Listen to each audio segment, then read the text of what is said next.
Marami pa rin pong malinis na ilog malapit sa Metro Manila. Isa na yan ang natatagpuan po dyan sa Tanay, Rizal. Panoorin po natin ito. Ngayong tag-init talaga namang hit na hit ang pagbababad sa tubig. Pero kung hindi niyo trip ang magpaitim sa beach, pwede rin naman daw magbabad sa ilog.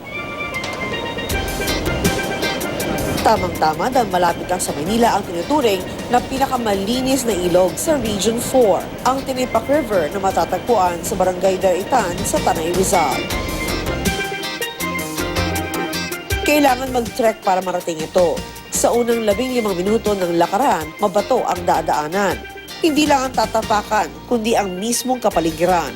Ito raw ang dahilan kung ba't ito pinangalan ng Tinipak River. Mahirap pa umakyat baba sa mga bato, hindi ka naman daw mababato sa ganda ng mga tanawing iyong madadaanan.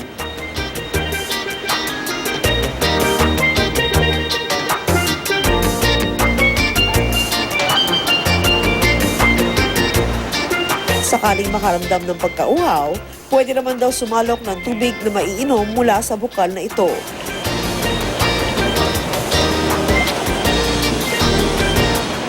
Makalipas ng ilang pang minuto, masisirayan na ang ganda ng Tinipak River.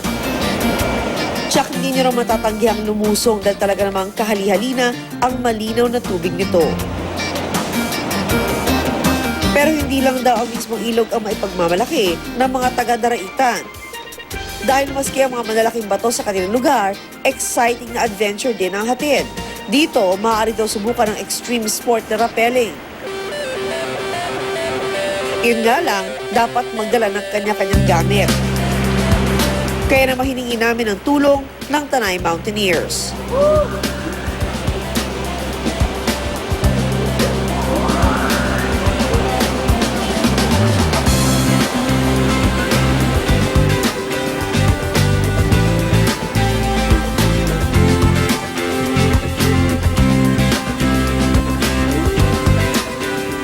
Pwede rin subukang mag-spelunking sa Tinipak Cave na may mahalaga raw na bahagi sa ating kasaysayan.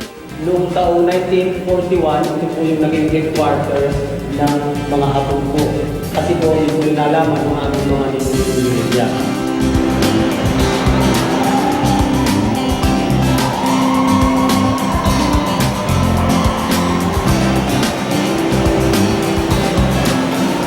Malapit na adventure ba ang hanap nyo? Punta na sa Tanay, Rizal.